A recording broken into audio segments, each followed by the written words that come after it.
呢味菜號稱廣東大排檔嘅銷冠，全民從8歲到80歲都中意食嘅，香脆肉滑，一個人可以砌90幾碟啊！今日就將呢個大排檔嘅招牌菜毫無保留咁分享俾你哋。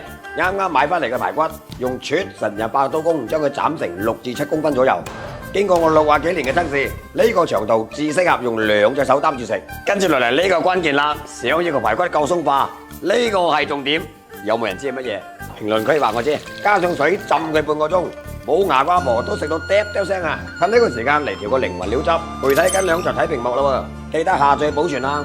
嗱，將呢啲嘢冚唪唥撈埋一齊之後呢，再倒啲胡蘿蔔汁、蒜汁撈勻佢，咁樣一份色香味俱全嘅料汁就調好咗啦。跟住落嚟，將浸好嘅排骨撈上嚟，吸乾水分，淋上料汁揸勻佢，放冰箱醃佢2個鐘，更加入味。呢個料汁嘅配方呢，就好多餐廳都用緊㗎。今日毫無保留咁俾你哋啦喎，知唔知你點個讚先 ？OK， 2個鐘到啦，跟住落嚟最關鍵就要炸㗎啦喎。嗱，120度嘅油溫，將排骨一嚿一嚿咁放落去，用中火炸佢7分鐘，炸到佢全部金黃酥脆之後呢，就撈翻出嚟。想要更加酥脆，一定要復炸，放到過年都仲係卜卜脆啊！